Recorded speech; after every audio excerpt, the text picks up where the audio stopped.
안녕하십니까. 회계기준호입니다. 이번 요약 강의에서는 KIFRS 제1109호 금융상품에 대해 알아보겠습니다. 이번 강의는 심화 과정으로서 새로운 금융상품 기준서의 내용 중 SPPI 테스트라고 흔히 알고 있는 계약상 현금흐름 테스트에 대해 깊이 있게 알아보도록 하겠습니다. 우선 SPPI가 무엇이고 왜 필요할까요? SPPI는 계약상 현금흐름 특성을 채무상품의 측정과 표시에 반영하기 위해 반드시 필요한 개념이라는 점 유념하시기 바랍니다.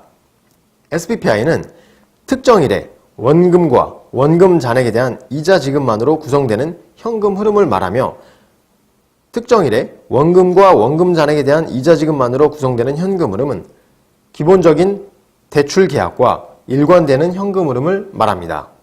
일반적으로 기본적인 대출 계약에서 화폐의 시간 가치와 신용위험에 대한 대가는 이자의 가장 유의적인 요소입니다.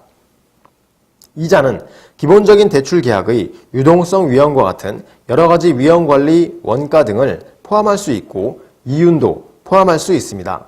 그러면 기본적인 대출 계약이 무엇인지 간단한 사례를 들어 설명드리겠습니다. A사가 액면 100원, 만기 10년인 금융상품 B를 취득하였는데 금융상품 B의 원금과 이자는 원화 인플레이션 지수와 연계되어 있고 레버리지 특성이 없는 원금을 보장하는 상품입니다. 이러한 경우 금융상품 B는 계약상 현금 흐름이 원리금 지급만으로 구성되는 기본적인 대출 계약에 해당합니다. 왜냐하면 원리금 지급은 인플레이션 지수와 연계되어 화폐의 시간 가치를 반영하여 재설정되고 금융상품 B의 이자는 실질이자를 나타내기 때문입니다.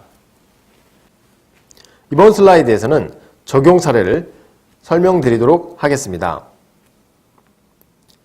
A사는 채권형 수익주권 B를 취득하였습니다.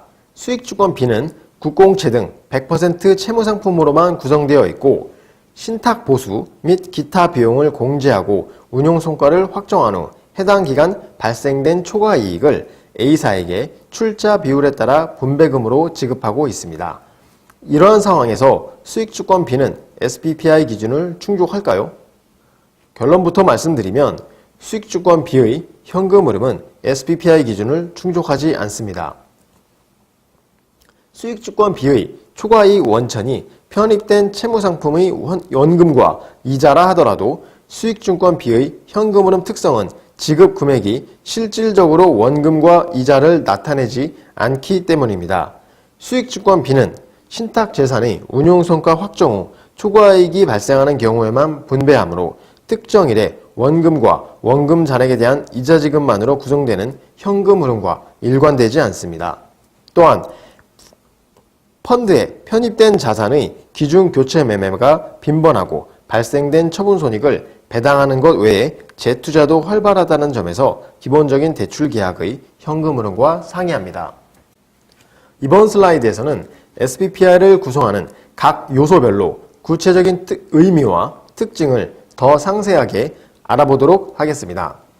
앞에서 SPPI는 원금과 원금 잔액에 대한 이자 지급만으로 구성되는 현금 흐름이라고 하였는데 그러면 과연 원금은 무엇일까요? 원금은 금융자산을 처음 취득할 때 최초 인식 시점의 그 금융자산의 공정가치입니다. 따라서 계약상 현금 흐름 특성은 보유자가 금융자산에 실제 투자한 금액인 원금과 관련이 있으며 원금은 기간이 경과함에 따라 상환됨으로써 금융자산의 존속기간에 걸쳐 변동할 수 있다는 특징이 있습니다.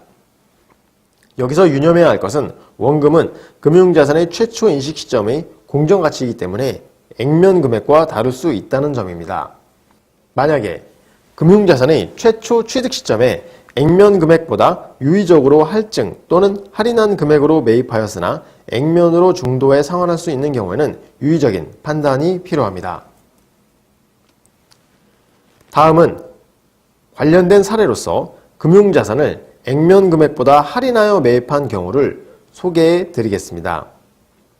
C사는 액면 1,000원, 만기 5년인 부실채권 D를 액면에서 40% 할인된 600원에 매입하였으며 주요 조건은 다음과 같습니다.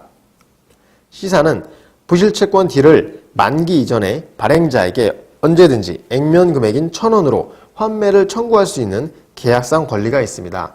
시사는 최초 매입 시점에 부실채권 D의 중도상환 특성의 공정가치가 경미하다고 평가하였으며 시사는 부실채권 D를 추후 환매할 가능성이 매우 낮고 환매 청구할 계획도 없습니다. 이러한 상황에서 시사가 보유하는 부실채권 D는 SPPI 기준을 충족할까요? 부실채권 D는 SPPI 기준을 충족합니다. 앞서 액면보다 할인 또는 할증 매입한 경우 예외적으로 SPPI를 충족하는지 결정하기 위해서는 추가적인 판단이 필요하다고 설명드렸습니다. 그 조건은 금융자산을 할인 또는 할증 매입하였고 중도상환 특성이 있는 경우 중도상환 금액이 실질적으로 계약상 액면 금액과 이자 발생액을 나타내며 최초 인식 시점에 중도상환 특성의 공정가치가 경미해야 한다는 것입니다. 부실채권 D는 이 요건을 모두 충족합니다. 주어진 사실관계에 따르면 시사는 부실채권 D를 환매할 가능성이 거의 없고 양 당사자 모두 시사가 중도상환하는 상황을 예상하지 않기 때문에 액면에서 40%나 할인하여 발행한 것임을 알 수 있습니다. 따라서 부실채권 D의 현금 흐름은 원리금 지급만으로 구성되는 계약상 현금 흐름과 일관된다고 볼 수 있습니다. 이번에 설명드릴 사례도 앞에서 설명드린 금융자산을 액면 금액보다 할인하여 매입한 경우입니다. 주요 조건은 앞의 사례와 같으며 시사는 부실채권 D를 만기 이전에 발행자에게 언제든지 액면 1,000원으로 환매를 청구할 수 있는 계약상 권리가 있습니다. 시사는 최초 매입 시점에 부실채권 D의 중도상환 특성의 공정가치가 경미하지 않다고 평가하였으며 시사는 부실채권 D를 추후 환매할 가능성이 매우 높고 실제 환매 청구할 계획을 가지고 있습니다. 이러한 상황에서 시사가 보유하는 부실채권 D는 SPPI 기준을 충족할까요? 부실채권 D는 SPPI 기준을 충족하지 않습니다. 시사는 부실채권 D를 액면 금액보다 할인하여 매입하였고 중도상환 금액이 실질적으로 계약상 액면 금액과 이자 발생액을 나타내지만 최초 인식 시점에 중도상환 특성의 공정가치가 경미하지 않으므로 부실채권 D는 KIFRS 1109 문단 B 4.1.12의 세 번째 요건을 충족하지 않습니다. 사실관계에 따르면 시사는 부실채권 D를 환매할 가능성이 매우 높고 양 당사자 모두 시사가 중도상환하는 상황을 예상하면서도 액면에서 40%나 할인하여 발행한 것입니다.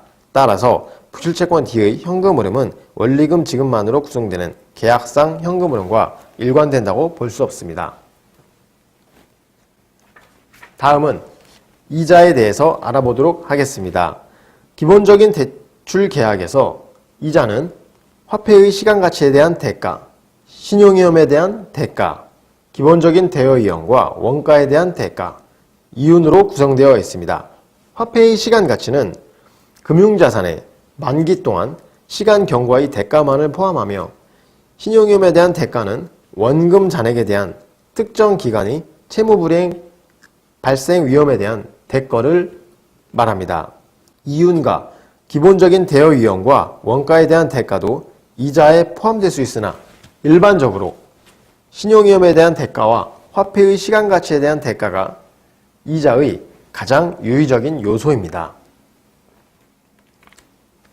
이어서 이자에 대해 조금 더 구체적으로 알아보도록 하겠습니다. 일반적으로 이자라고 하면 양의 이자를 생각하실 텐데요. 과연 이자는 음의, 즉 마이너스가 될 수 있을까요? 그렇습니다. 음의 이자는 현실에서 얼마든지 발생할 수 있습니다.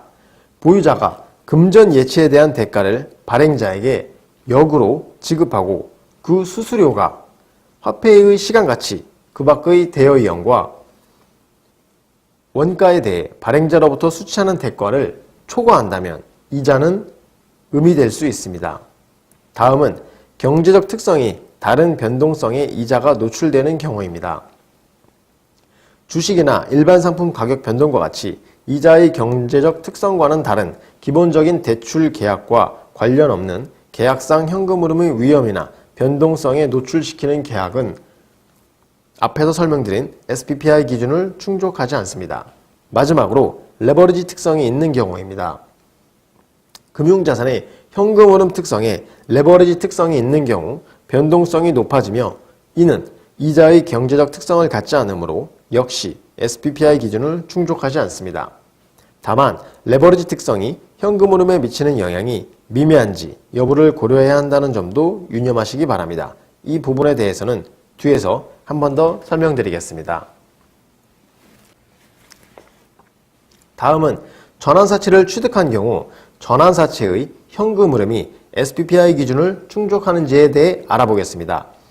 B사는 액면 1,000원, 표시이자율 8%, 만기 3년인 전환사채 C를 매입하였습니다. 사채 액면 10원당 한 주의 보통주로 전환 가능하고 B사는 확정 수량의 발행자 지분 상품으로 전환을 청구할 수 있는 권리가 있습니다. 이러한 상황에서 전환사채 C는 SPPI 기준을 충족할까요? 결론부터 말씀드리면 전환사채 C는 SPPI 기준을 충족하지 않습니다. 참고로 B사 관점에서 주계약이 KIFRS 1109의 적용 범위인 금융자산이므로 전환권을 별도로 분리하지 않고 복합계약 전체로서 금융자산을 분류한다는 점을 먼저 유념하시기 바랍니다. 전환권으로 인한 계약상 현금 흐름은 발행자의 지분 가치와 연계되어 있으므로 B사는 기본적인 대출 계약과 일관되지 않는 계약상 현금 흐름의 위험이나 변동성에 노출되게 됩니다. 따라서 복합계약에 내재된 전환권 요소로 인해 B사는 원금과 이자로 구성된 계약상 현금 흐름을 나타내지 않으므로 전환사채 전체의 현금 흐름은 SPPI 기준을 충족하지 않습니다. 이번 슬라이드에서는 이자의 가장 유의적인 요소 중 하나인 화폐의 시간가치에 대해 조금 더 구체적으로 알아보도록 하겠습니다. 화폐의 시간가치는 시간 경과의 대가만을 나타내는 이자 요소이며 화폐의 시간가치 요소가 과연 시간 경과의 대가만을 나타내는지 평가할 필요가 있으며 금융자산의 표시통화와 이자율이 설정되는 기간 등을 고려해야 합니다.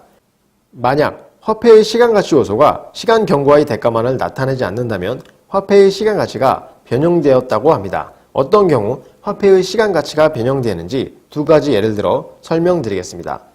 첫째는 금융자산의 이자율이 정기적으로 재설정되지만 재설정 빈도가 이자율 기간과 일치하지 않는 경우로서 예를 들면 이자율이 1년 기준 이자율로 매월 재설정되는 경우를 말합니다.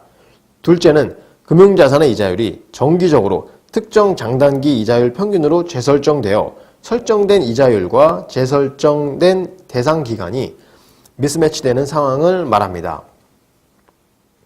따라서 이와 같이 화폐의 시간가치가 변형될 수 있으므로 화폐의 시간가치가 시간 경과의 대가만을 나타낸지를 평가하기 위해 판단이 필요할 수 있습니다. 화폐의 시간가치 요소가 시간 경과의 대가만을 나타내지 않을 때 화폐의 시간가치가 변형되었다고 설명드렸습니다. 새로운 금융상품 기준서에서는 화폐의 시간가치가 변형되었을 때 변형된 화폐의 시간가치를 평가해야 합니다. 화폐의 시간가치를 평가하는 목적은 화폐의 시간가치가 변형되지 않았다면 생겼을 기준 현금 흐름과 계약상 현금 흐름이 얼마나 다른지를 확인하기 위함입니다. KIFRS 1109호에서는 현금 흐름이 유의적으로 다른지에 대한 판단 방법을 구체적으로 제시하지 않기 때문에 기업은 적용 방법을 선택하고 유사한 자산에 일관되게 적용해야 할 필요가 있습니다. 또한 변형된 화폐의 시간가치를 평가할 때 질적 평가만을 통해 판단할 수도 있고 양적 평가가 필수적일 수도 있습니다. 마지막으로 변형된 화폐의 시간가치를 평가할 때는 매 보고기간 뿐만 아니라 금융자산의 존속기간에 걸쳐 누적적으로도 평가를 해야 합니다. 구체적인 방법에 대해서는 뒤에서 사례를 가지고 설명드리겠습니다. 또한 여기서 주의할 점은 표시통화와 기능통화가 다른 경우에는 경영성과와 재무상태를 표시통화로 환산해야 하므로 SPPI 테스트는 표시통화를 기준으로 수행한다는 점도 기억하시기 바랍니다. 1년 이자율로 매월 재설정되는 변동금리 상품을 가정해 보도록 하겠습니다. 1년 이자율로 매월 이자율이 재설정되기 때문에 설정된 이자율과 재설정된 대상 기간 간에 미스매치가 발생하므로 변형된 화폐의 시간 가치를 고려할 필요가 있습니다. 이때 1년 이자율로 매월 재설정되는 변동금리 조건만 다르고 다른 계약 조건과 신용위험이 같은 금융상품과 비교해야 합니다. 다만 비교하는 특정 방법을 K-IFRS 1109호에서는 제시하지 않고 있습니다. 평가 결과 계약상 현금 흐름이 기준 현금 흐름, 즉 벤치마크 현금 흐름과 유의적으로 다르다면 SPPI 기준을 미충족하는 것입니다. 여기서 한 가지 주의할 필요가 있습니다. 사업모형 변경 여부를 매기말 평가하는 것과 마찬가지로 변형된 화폐의 시간가치 평가도 매 보고기간 말 수행하지만 금융자산 재분류는 금융자산을 관리하는 사업모형을 변경하는 경우에만 발생합니다. 따라서 변형된 화폐의 시간가치처럼 현금 흐름 특성이 변경되었다고 하여 금융자산을 재분류하지 않습니다. 다만 실무적으로는 최초에 수행했던 변형된 화폐의 시간가치 평가가 기간이 경과하여 후속적으로 크게 달라졌다면 최초 취득 시점에 수행했던 평가가 적절한 것인지 오류가 없었던 것인지를 검토할 필요가 있을 것입니다. 다음은 앞에서 잠깐 설명드린 내용인데요. SPPI 테스트를 수행할 때 아주 미미한 경우와 실질적으로 유효하지 않은 경우에 대한 판단을 적용할 수 있는지에 대해 알아보겠습니다. 우선 아주 미미한 경우에 대한 판단에 대해 설명드리겠습니다. K-IFRS 1109호는 아주 미미한 경우에 대한 정량적 기준을 제시하지 않고 있기 때문에 회사의 회계정책으로 그 수준을 결정해야 합니다. 이자 지급에 레버리지 특성이 있는 경우 구조화 채권에 대해 질적 평가를 한다면 SPPI 기준을 충족하지 않으나 그 영향이 아주 미미한 경우에는 SPPI 기준을 충족할 수 있기 때문에 변형된 현금흐름 특성이 기준 현금흐름과 비교하여 그 영향이 미미한지를 고려할 필요가 있습니다. 이에 대해서는 IFRS 9TF에서 논의한 바 있으므로 IFRS 9TF 7차 논의 내용을 참고하시기 바랍니다. 다음은 유효하지 않은 경우에 대해 설명드리겠습니다. 계약 조건이 유효하지 않다는 것은 계약서의 조건들이 상업적 목적 또는 상업적 실질을 갖지 않는 경우로서 사실과 상황에 비추어 볼 때 기재된 계약 조건이 계약상 현금흐름 특성에 영향을 미칠 수 없는 경우를 말합니다. 그러나 일반적으로 특정 조건이 계약에 포함되었다면 경제적 목적이 없다고 보기는 어렵다는 것이 일반적인 의견입니다. 따라서 실질적으로 유효하지 않은 계약 조건은 매우 드물고 예외적인 경우에만 적용될 것으로 생각됩니다. 다음은 주주에게 무이자 대출을 실행한 경우입니다. D사는 종속기업인 이사에 1,000원의 무이자 대출을 하였으며 대여금의 만기는 없습니다. D사가 상환을 요구하면 이사는 상환해야 할 의무가 있으므로 이사의 제표에서 D사로부터의 차입금을 유동부채로 분류하고 있습니다. 이러한 상황에서 이사에 대한 대여금은 SPPI 기준을 충족할까요? 그렇습니다. 이사에 대한 무이자 대여금은 SPPI 기준을 충족합니다. 왜냐하면 D사는 기본적으로 이사로부터 원금을 상환받을 수 있는 계약상 권리가 있기 때문입니다. D사는 본인이 요구하면 원금을 상환받는 것 외에 기본적인 대출 계약과 일관되지 않은 어떠한 보상도 채무자인 이사로부터 받는 것이 없습니다. 또한 이자는 화폐의 시간가치, 신용위험에 대한 대가, 대여 예언과 원가에 대한 대가, 이윤으로 구성될 수 있기 때문에 채권자와 채무자의 계약 및 상황에 따라 무이자 대출이 발생할 수 있습니다. 따라서 무이자 또는 저리 대출이라고 반드시 SPPI 기준을 충족하지 않는 것은 아니며 기본적인 대출 계약과 일관되지 않는 보상이 있는지 검토할 필요가 있음을 유념하시기 바랍니다. 다음은 앞에서 설명드린 변형된 화폐의 시간가치에 대한 사례입니다. 이 사는 보유하는 특정 금융자산에 대한 화폐의 시간가치가 변형되었다고 판단하여 변형된 화폐의 시간가치 요소를 매 보고기간과 금융자산의 만기에 걸쳐 누적적으로 평가하고 있습니다. 누적 기준으로 변형된 화폐의 시간가치를 결정할 때 합리적으로 발생 가능한 상황에 대한 정보를 고려하였습니다. 그 결과 이자의 누적 계약상 현금 흐름은 120원이며 이자의 누적 벤치마크 현금 흐름, 즉 기준 현금 흐름은 100원입니다. 또한 최초에 이사가 투자한 금액이면서 만기에 상환받을 금액인 원금은 500원입니다. 이러한 상황에서 이사가 누적 기준으로 변형된 화폐의 시간가치를 계산할 때 사전에 결정된 기준치와 비교할 비율을 어떻게 결정할까요? 이사는 다음과 같이 계약상 현금 흐름과 벤치마크 현금 흐름의 변동성을 산정할 수 있습니다. 원금을 기초로 한 변동성은 4%, 이자를 기초로 한 변동성은 20%이며 원금과 이자를 모두 고려한 변동성은 3.3%입니다. 이사는 이와 같이 다양한 방법으로 계약상 현금 흐름과 벤치마크 현금 흐름의 변동성, 즉 비율을 계산하여 사전의 개별 조건과 상황을 고려하여 설정한 기준치와 비교할 수 있을 것입니다. 다만 여기서 유념할 점은 변형된 화폐의 시간가치를 계산하는 특정 방법을 기준서에서 제시하지 않으므로 여기서 소개해드린 것은 기준서 이해를 위한 예시임을 주의하시기 바랍니다. 다음은 마지막으로 무이표 수의상환 채권의 SPPI 기준 충족 여부에 대해 알아보도록 하겠습니다. F사는 G사로부터 만기 10년인 무이표 수의상환 채권을 액면으로 취득하였으며 주요 특징은 다음과 같습니다. 첫째, G사는 발행일로부터 일정 기간 경과 후 채권 보유자인 F사의 의도에 관계없이 일정한 상환 금액을 지급하여 채권을 조기에 상환할 수 있습니다.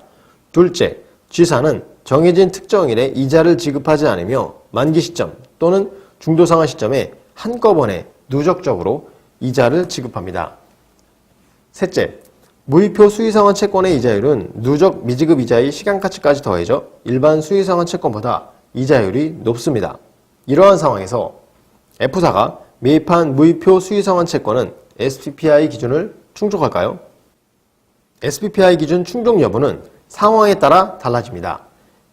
만약 중도상환 금액이 미지급된 원리금을 나타내며 중도상환 금액에 계약의 조기 청산에 대한 합리적인 보상이 포함될 수 있다면 KIFRS 1109호 문단 B4.1.11의 양가로 2번을 충족하여 SPPI 기준을 충족하는 현금 흐름에 해당될 것입니다. 그러나 중도상환 금액이 미지급된 원리금을 나타내지 않는다면 원리금 지급만으로 구성되는 계약상 현금 흐름이 아닐 수 있습니다. 다만 회계 기준에서는 합리적인 보상이 무엇인지에 대해 명시적으로 규정하지 않으므로 이에 대한 추가적인 판단이 필요합니다. 이에 대해 조금만 더 구체적으로 설명드리겠습니다. F사는 무이표 수의상환 채권을 액면으로 취득하였으므로 액면으로 취득한 중도상환 특성의 공정가치는 고려하지 않습니다. 왜냐하면 중도상환 특성의 공정가치는 KIFRS 1109호 문단 B4.1.12의 경우와 같이 금융자산을 계약상 액면 금액보다 할증하거나 할인하여 매입한 것과 같은 매우 예외적인 경우에 고려하기 때문입니다. 따라서 금융자산을 액면으로 취득했다면 무이표 수의상환 채권의 중도상환 특성의 가치의 크기에 관계없이 상환 시점의 상환가액이 미지급 원리금과 옵션 의무자의 재투자 손실에 대한 합리적인 보상 등으로 구성된다면 SPPI 기준을 충족할 것입니다. 그러나 무이표 수의상환 채권의 경우 다음과 같은 특성이 있습니다. 첫째는 중도상환이 안 되더라도 계약상 명시된 높은 이자를 만기에 수취하기 때문에 기본적인 대출 특성과는 비일관된 위험이나 변동성에 대한 대가가 포함될 수 있다는 점입니다. 둘째는 무이표 수의상환 채권은 표면적으로는 액면 발행일지라도 중도상환권의 공정가치가 채권의 명목이자율에 반영될 수 있다는 점입니다. 기본적인 대출 특성과의 일관성 여부는 거래에 따라 다를 것이며 거래 당사자의 투자 원금, 이자 지급 조건, 조기 상환권 대가를 보상하는 방법 등을 종합적으로 고려하여 판단해야 할 필요가 있기 때문에 중도 상환이 안 되더라도 계약상 명시된 높은 이자를 받는다는 이유만 하나만으로 기본적인 대출 특성과 비일관된다고 보는 것은 타당하지 않는 것으로 보입니다. 또한 앞에서 설명드린 바와 같이 중도상환 특성의 공정가치가 관련하여 액면 취득한 경우에는 중도상환 특성의 공정가치를 고려하지 않음에 유의하시기 바랍니다. 이상으로 K-IFRS 제1109호 금융상품의 계약상 현금흐름 특성에 대한 요약 강의를 마치겠습니다. 감사합니다.